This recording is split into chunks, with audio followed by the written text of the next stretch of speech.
Ici, nous allons travailler sur la respiration et la circulation sanguine. Dans ce premier chapitre, nous allons voir quel est le lien entre la respiration et la circulation. Donc, il y a plusieurs objectifs, c'est-à-dire connaître les notions d'inspiration, d'expiration, de mouvement respiratoire, de rythme et de rythme respiratoire. On va apprendre à distinguer le rythme respiratoire et le rythme cardiaque. Et aussi apprendre à les mesurer.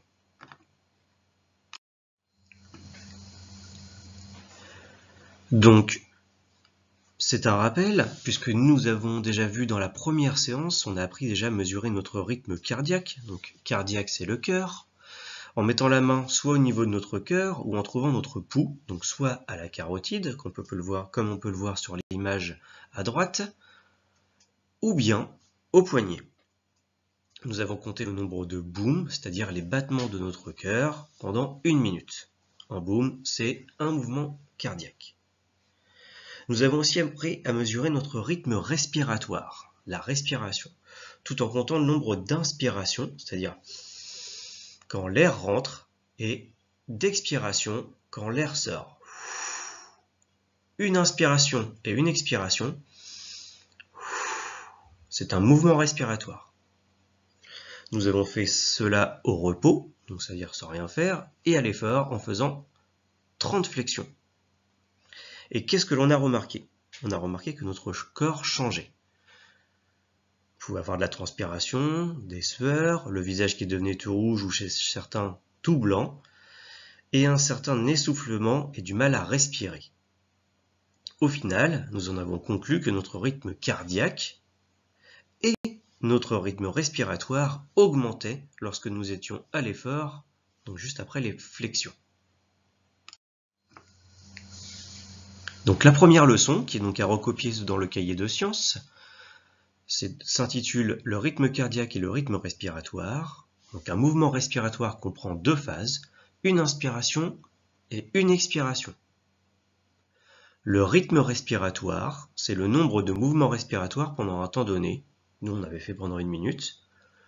Et pour le mesurer, donc soit on mettait sa main au niveau des poumons, soit effectivement on pouvait placer aussi son doigt sous son nez et compter le nombre d'inspiration et de expiration. Quant au rythme cardiaque, c'est le nombre de battements du cœur pendant un temps donné. Donc soit on prend son pouls au poignet ou à la carotide. On en conclut que les rythmes cardiaques et respiratoires varient. Ils sont différents d'un enfant à l'autre. Effectivement, vous m'avez tous donné des résultats différents. Et ils augmentent pendant et après un effort physique.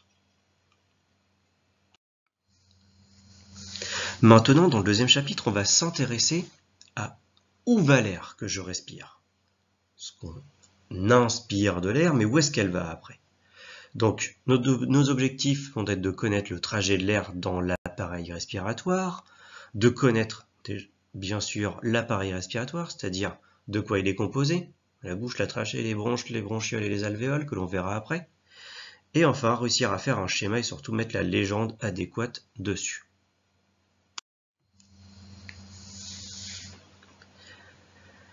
Alors, toujours pour répondre à cette question, mais où va donc l'air quand je respire? Je vais te poser une question. À ton avis, quel est le trajet de l'air dans ton corps? Où va l'air dans ton corps? Donc pour ça, tu peux prendre ton cahier de brouillon ou encore une feuille blanche et dessiner un bonhomme. Donc je t'ai mis un exemple sur la droite, un type de bonhomme que tu peux dessiner, que tu peux reproduire. Et donc dans ce bonhomme, tu peux m'indiquer en bleu ou de la couleur que tu le désires, j'ai mis bleu par exemple, le trajet de l'air. D'accord? Là où tu penses que l'air va, tu me le traces. Une fois que tu auras terminé, je te pose la question, comment peut-on vérifier que ton schéma est bon?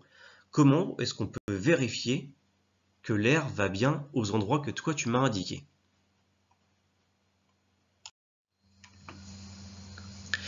Eh bien, la réponse, c'est que l'on peut vérifier en regardant la vidéo d'une dissection d'un poumon. Donc, pour voir la vidéo, vous pouvez cliquer dessus, ceux qui regardent avec le PDF, ceux qui sont déjà sur YouTube. La vidéo va apparaître dans quelques secondes. Mais attention, je ne t'oblige surtout pas à regarder cette vidéo, hein.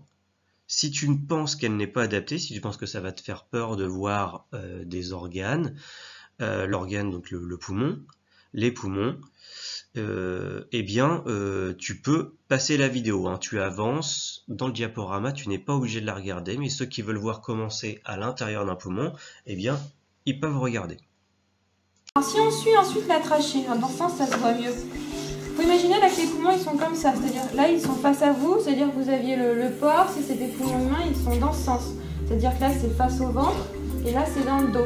Ils n'ont pas tout à fait la même forme, vous avez vu? Oui. À l'avant ils sont plus arrondis, ici. On va les sortir de là-dedans, on va les mettre sur la fenêtre. On a la trachée ici. Alors essayez de passer votre main chacun à votre tour pour essayer de suivre ce qui se passe. Là, comme ça.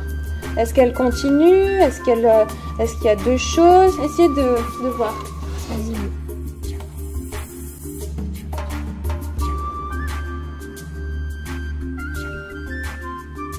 Tu peux y aller. Appuie. Elle est gonflée les deux. Génial. L'autre s'est gonflée. Elle est balèze. Bah attends, là on va le refaire. C'est top. Ah, c'est bien parce que du coup, la première fois quand j'ai soufflé, je pense que les tissus devaient être un petit peu collés. Maintenant qu'on a bien soufflé dedans, ils se vont plus facilement. Allez, on y retourne. Oh, c'est bon tout. Oh, c'est bon.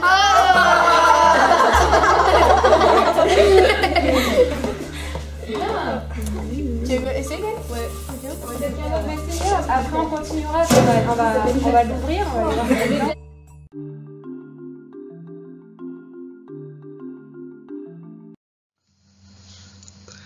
Donc après avoir vu cette vidéo, nous allons essayer de distinguer tous les éléments de l'appareil respiratoire pour comprendre où passe l'air dans notre corps. Pour cela, nous allons étudier un texte. Il faut bien que tu lises la consigne. Donc je vais te la lire. Surligne dans le texte les mots de vocabulaire concernant l'appareil respiratoire. Si jamais tu n'as pas de surligneur, tu peux souligner au crayon, bien sûr. On ne sait jamais si tu te trompes. Tes réponses. Donc souligner dans le texte les mots de vocabulaire concernant l'appareil respiratoire. Tout ce qui concerne l'appareil respiratoire, il faut que tu me soulignes tous les mots qui te font penser à ça. Donc le texte. Le trajet de l'air. Quand tu inspires, l'air pénètre par le nez ou la bouche. Il traverse le pharynx, endroit de la gorge, où passent à la fois les aliments avalés et l'air inspiré. Il s'engage dans la trachée artère, qui est un tube souple et rigide. L'air parvient aux poumons par les deux bronches principales qui se divisent en bronchioles, terminées par de petits sacs microscopiques, les alvéoles pulmonaires. On évalue à 700 millions le nombre d'alvéoles pour les deux poumons. Quand tu expires, l'air ressort par le nez ou la bouche en suivant le chemin inverse depuis les alvéoles pulmonaires. Les poumons sont des organes mous, spongieux, élastiques et légers. Le cœur est situé entre les deux poumons. L'ensemble cœur-poumon est protégé par la cage thoracique.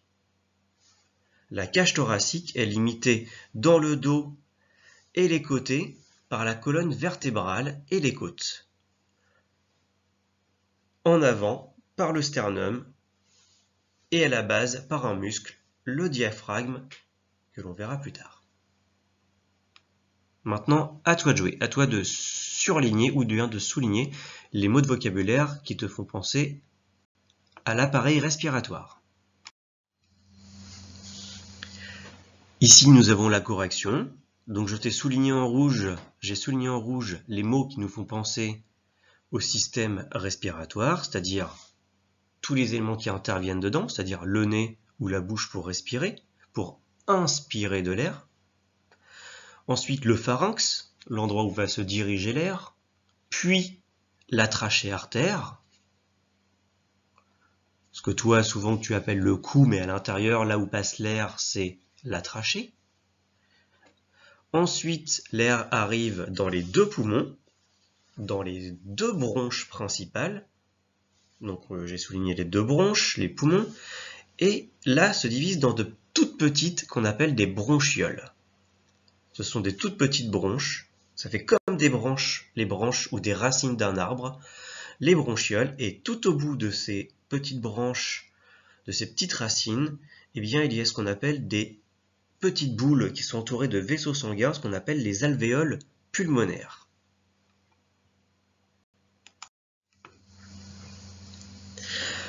Grâce aux mots que l'on a soulignés dans la diapositive d'avant, on va pouvoir situer les éléments de l'appareil respiratoire. Donc tu vois, tu as un schéma avec des flèches. Je vais te laisser du temps. Tu peux appuyer sur pause et noter au crayon à papier les différents éléments qui ont été soulignés dans le texte juste avant. À toi de jouer. Très bien, nous allons pouvoir faire la correction. Donc on voit que, je t'ai mis en bleu, ou bien peut-être en gris, sur ta feuille, le trajet de l'air. Donc on voit, l'air rentre par le nez et la bouche. Ensuite, il passe par le pharynx, puis par la trachée artère. Enfin, il arrive dans les deux poumons, dans les bronches, puis se répartit dans les bronchioles, et enfin dans les toutes petites boules qu'on appelle les alvéoles pulmonaires. Et c'est donc à cet endroit qu'il va y avoir lieu des échanges gazeux. Mais on va voir ça juste après. Deuxième leçon, toujours à copier dans le cahier de sciences. Et tu peux coller aussi le schéma que l'on vient de compléter juste avant si tu peux l'imprimer chez toi. Sinon, juste noter la deuxième leçon. Où va l'air quand je respire? Eh bien, l'air pénètre par le nez et la bouche, puis traverse le pharynx avant d'arriver dans la trachée artère. L'air passe alors dans les poumons, par les bronches, il y en a deux poumons, deux bronches. Chaque bronche se divise en plusieurs bronchioles qui se terminent par de petits sacs microscopiques, les alvéoles pulmonaires. Et c'est donc au niveau de ces alvéoles pulmonaires qu'il va se passer beaucoup de choses. Il va se passer ce qu'on appelle des échanges gazeux entre les poumons et le sang.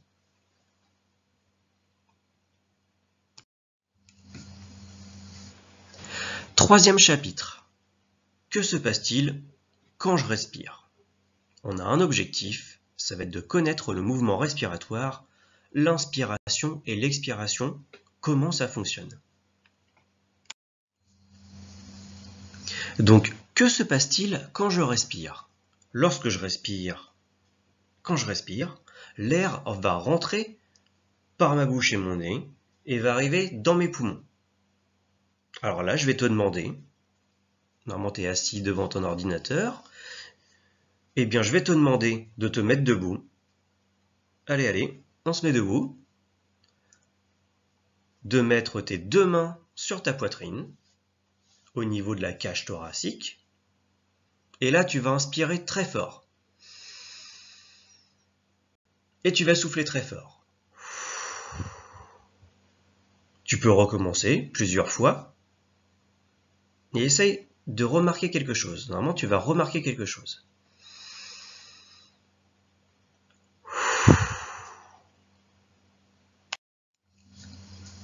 Eh bien, que se passe-t-il? Eh bien, en effet, ta cage thoracique, tu as remarqué qu'elle se gonfle et se dégonfle. Alors en fait, c'est pas vraiment ta cage thoracique qui se gonfle et se dégonfle. Ce sont tes poumons qui se remplissent d'air et se vident de leur air. Ce qui fait que la cage thoracique, elle va s'adapter, elle va bouger en fonction de la capacité de tes poumons. S'ils sont soit pleins, la cage thoracique va s'ouvrir un petit peu plus, Et s'ils sont vides, eh bien, elle va un petit peu se renfermer. Mais comment est-ce que ça peut bouger? Alors que la cage thoracique, on l'a vu et on le voit sur le petit schéma tout en haut à droite, que la cage thoracique sert à protéger tes poumons et c'est que des os. Comment ça peut bouger tout ça? Eh bien, c'est grâce au diaphragme. Le diaphragme, tu peux le voir sur la photo, sur l'image en bas à droite. Eh bien, c'est un muscle qui est situé juste en dessous les poumons et qui est attaché à la cage thoracique avec des tendons. Ça, on l'a vu en début d'année. Tu te souviens, les muscles, ils sont attachés par des tendons, ils sont reliés entre eux par des ligaments. Eh bien, ici, ils sont attachés à la cage thoracique, aux os, par des tendons. Et ce muscle-là, le diaphragme, eh bien, il peut se contracter, ce qui fait que quand il se contracte, tu inspires de l'air, lui, il descend comme ça, tes poumons se gonflent, et quand il se relâche, eh bien, il remonte, et l'air ressort, c'est ce qu'on appelle la respiration, puisqu'il y a eu une inspiration et une expiration. Tout ça grâce au diaphragme.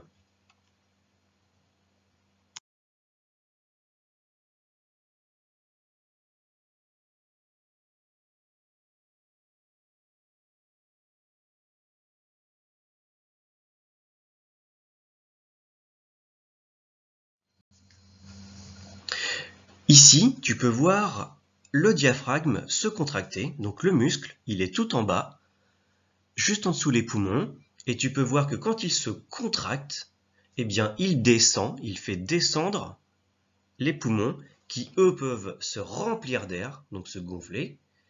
Tu peux le voir aussi se relâcher, et quand il se relâche, il remonte, ce qui fait qu'il fait vider les poumons se vident de leur air, et là donc il y a une expiration.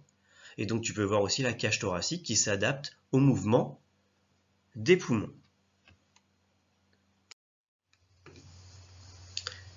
Troisième leçon, que se passe-t-il quand je respire? Donc on a vu que le diaphragme est un muscle, c'est un muscle plat on dit, attaché à la base de la cage thoracique par des tendons. Lorsque le diaphragme est au repos, il est bombé vers le haut. Mais nous, ce qui nous intéresse, c'est lorsque le diaphragme se contracte, il s'abaisse, ce qui fait que le volume de la cage thoracique augmente et le poumon se remplit d'air. C'est ce qu'on appelle l'inspiration.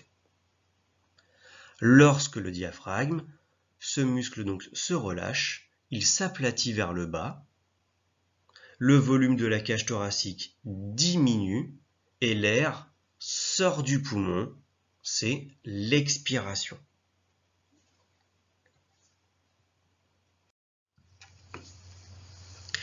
Quatrième chapitre, à quoi ça sert de respirer? Ah oui, c'est vrai. À quoi ça sert de respirer? On inspire, on expire, on respire. Mais à quoi ça nous sert? Pourquoi on a besoin de respirer? Donc on va avoir plusieurs objectifs. Tout d'abord, découvrir les échanges respiratoires. Donc à quoi ça sert? Et enfin, on va essayer de remarquer la nature différente de l'air inspiré et de l'air expiré. C'est-à-dire qu'on va travailler sur la composition de l'air quand on inspire et la composition de l'air quand on expire. Effectivement, quand on inspire et quand on expire, il n'y a pas la même chose dans l'air. Et on va voir ça tout de suite. Ici, je vais te laisser un petit temps pour regarder ce tableau, pour analyser ce tableau. Alors, tu peux voir à gauche, il y a 3 cases, 3 lignes, le gaz carbonique, l'oxygène et l'azote. Le gaz carbonique qu'on appelle aussi dioxyde de carbone, l'oxygène qu'on appelle aussi dioxygène, c'est même plus correct. Et donc on voit qu'il y a 2 colonnes. Donc pour un volume de 100 litres d'air, l'air inspiré, donc quand on inspire, et l'air expiré. Qu'est-ce qu'on le remarque? Eh bien, on remarque que dans la ligne du gaz carbonique, quand on inspire, eh bien, il y a très peu de gaz carbonique. Par contre, quand on expire, quand l'air sort, eh bien là, il y a entre 4 à 5 litres de gaz carbonique. Alors qu'au début, il n'y en avait que 0,03. Donc il y a plus de gaz carbonique qui ressort, alors qu'il y en a très peu quand il est rentré dans les poumons.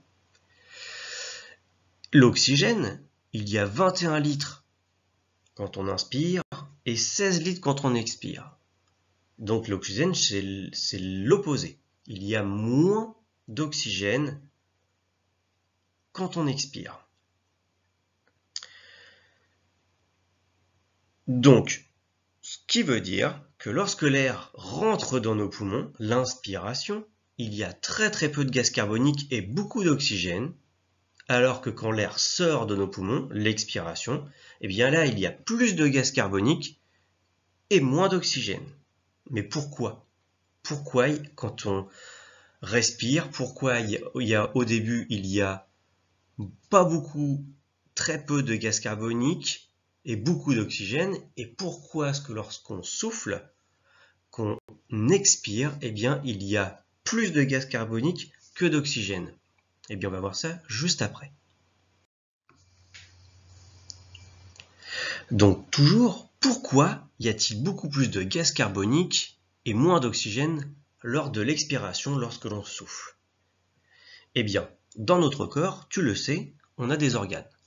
Notre cerveau, notre estomac, notre pancréas, nos intestins, notre vessie, nos reins, notre foie, nos poumons, notre cœur, tout ça, ce sont des organes. Eh bien, ces organes, ils font tous fonctionner notre corps. Et pour faire fonctionner notre corps, eh bien, ils ont besoin d'énergie. Et leur énergie, je te le donne en mille, c'est l'oxygène.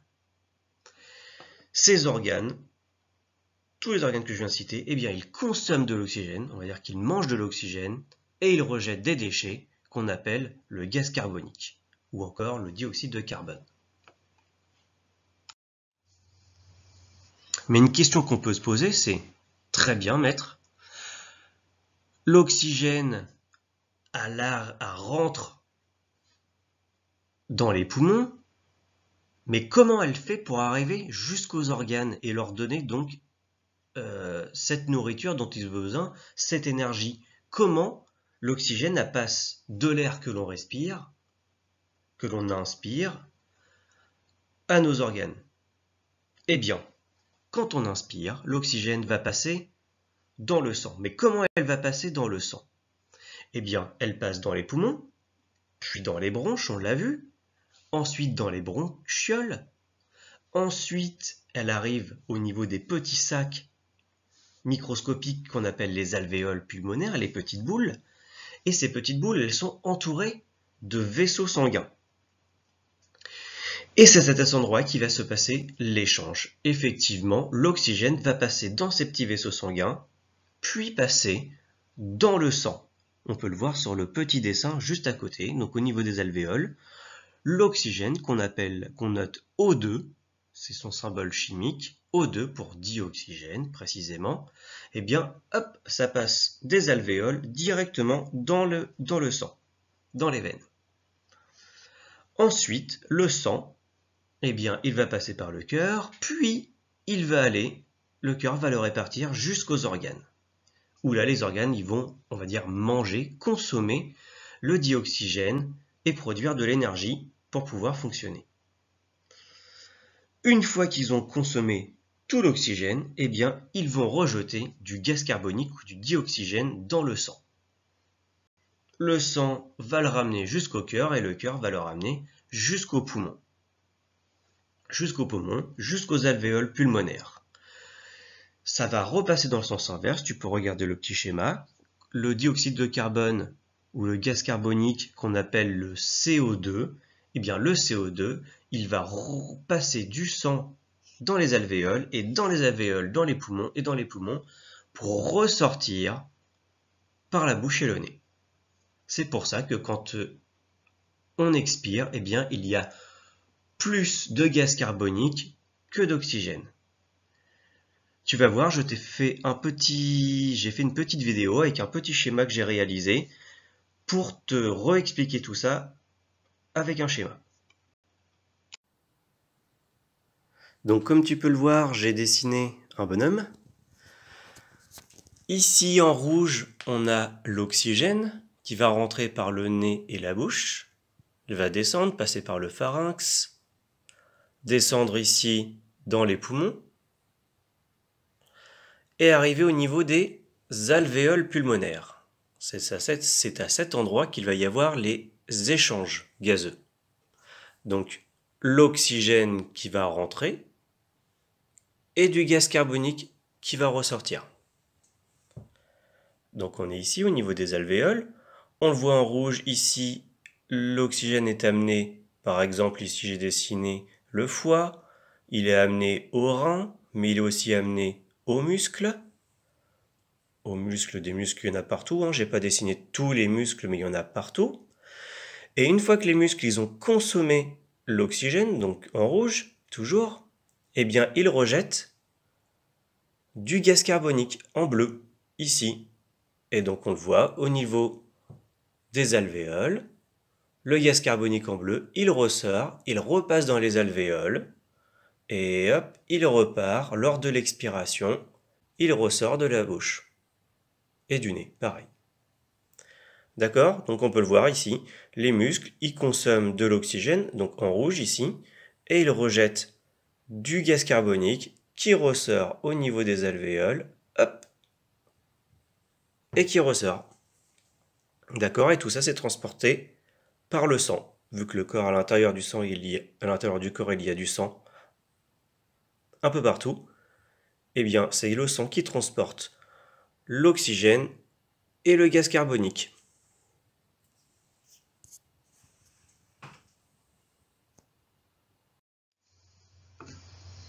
Donc ça c'était un schéma que moi j'ai fait, mais là je vais te montrer une autre vidéo qui va résumer la respiration et donc aussi la circulation de l'oxygène, donc qu'on appelle plus précisément le dioxygène, et du gaz carbonique qu'on appelle le dioxyde de carbone dans ton corps.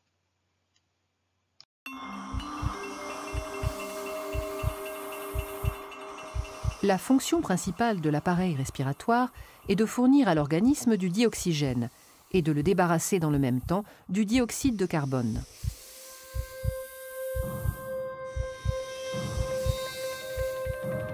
Lorsqu'on inspire, l'air entre dans le nez, puis traverse les voies nasales, le pharynx et le larynx. Il descend par la trachée et atteint les bronches, petites voies respiratoires qui se divisent en voies plus petites, les bronchioles. Aboutissant aux alvéoles, petits sacs fragiles en forme de grappe.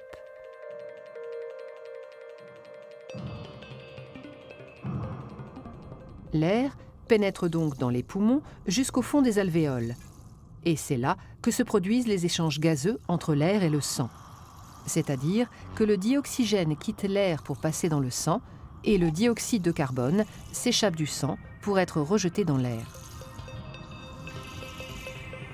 Il est ensuite expulsé dans l'atmosphère par l'expiration.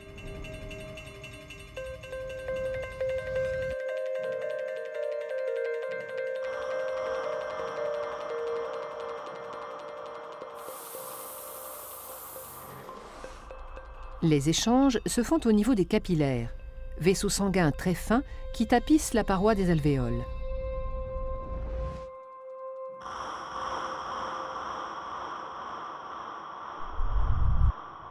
Les alvéoles étant au nombre de 600 à 800 millions, la surface totale de contact entre l'air et le sang dans les poumons avoisine les 100 mètres carrés, soit l'équivalent de la surface d'un terrain de tennis. La grande taille de cette surface d'échange alvéolaire, richement vascularisée, augmente la quantité de dioxygène entrant dans le sang. Le sang, qui était pauvre en dioxygène à l'entrée des alvéoles, en ressort enrichi. Il quitte les poumons par la veine pulmonaire pour aller irriguer les différents organes du corps.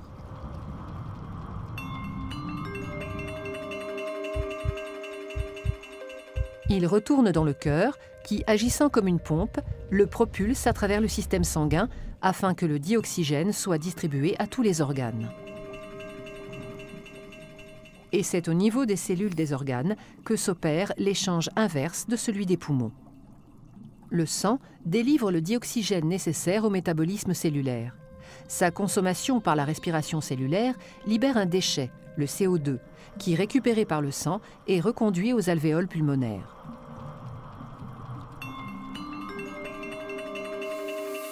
En somme, le rôle du système respiratoire est donc d'une part de capter le dioxygène de l'atmosphère afin de le distribuer dans le sang, d'autre part d'extraire le CO2 du sang pour l'expulser dans l'atmosphère.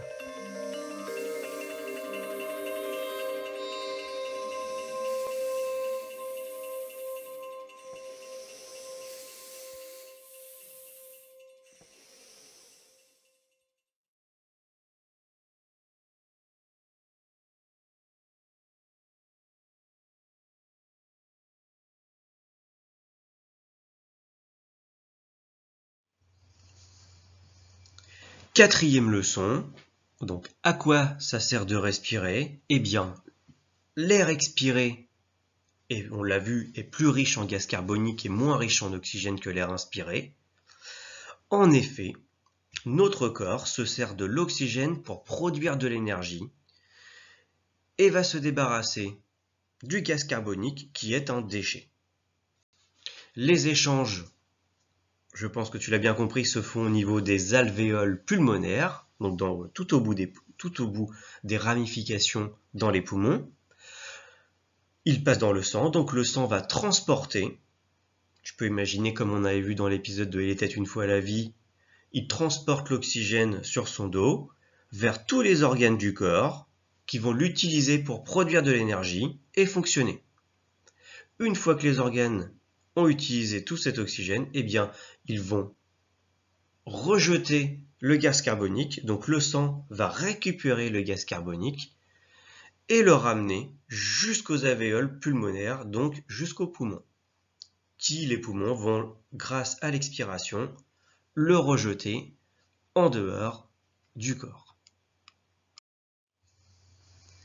Cinquième et dernier chapitre, cette fois-ci on va s'intéresser à comment circule le sang dans mon corps.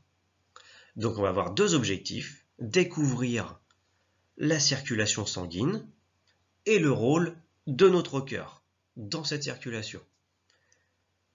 Tout à l'heure on en a un petit peu parlé, j'en avais parlé juste avant en disant que le cœur, il permettait d'amener le sang et donc l'oxygène jusqu'aux organes, mais que les organes rejetaient du dioxyde de carbone qui repassait par le cœur jusqu'aux poumons. On va voir ça de façon plus précise. Et donc on va établir ce qu'on appelle un modèle cohérent sur le trajet de l'air et du sang dans le corps, comme quoi l'air et le sang sont liés.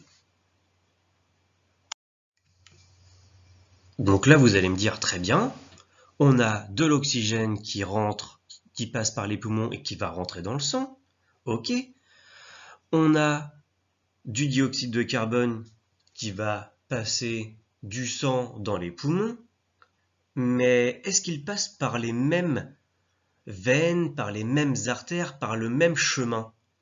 S'il se mélange, comment est-ce que notre corps va pouvoir faire le tri entre le dioxygène qui apporte de l'énergie et le gaz carbonique qui est un déchet? Comment il va pouvoir faire le tri? Eh bien, c'est là que notre corps est très impressionnant. Parce que les gaz, ils ne vont pas se mélanger. Effectivement, ils vont emprunter des chemins différents au niveau du cœur. Et ensuite, le cœur va répartir tout ça dans le corps. C'est ce qu'on appelle le système circulatoire. L'endroit où circule le sang. Donc tu peux voir, il y a un petit schéma juste à côté, où est-ce qu'on voit les poumons, avec en rouge d'un côté l'oxygène, le dioxygène, qui va passer par les veines pulmonaires. Hop, il arrive au cœur. Le cœur, il est divisé en deux parties. Le cœur, il est divisé en deux parties. On appelle ça le cœur droit et le cœur gauche. Le cœur droit, donc, qui transporte tout l'oxygène, il passe dans le cœur et hop, il ressort par la plus grosse artère, qui est très importante et la plus connue, qu'on appelle l'aorte.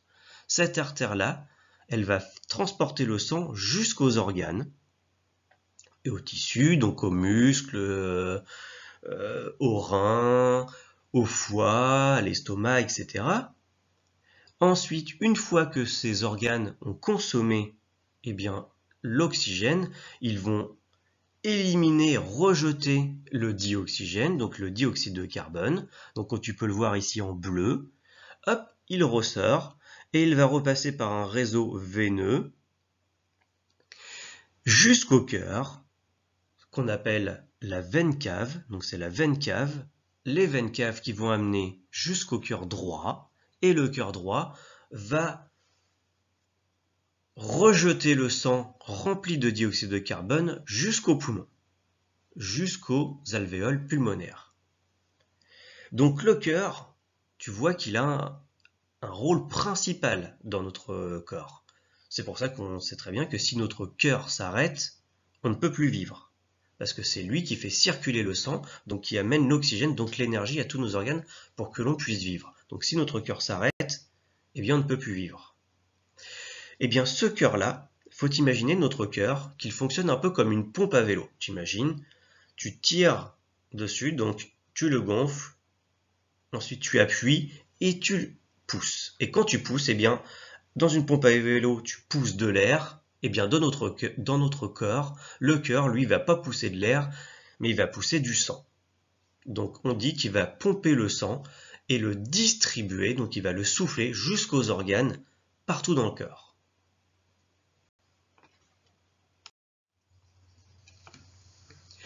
Pour terminer, la dernière leçon, donc toujours à recopier dans ton cahier de sciences.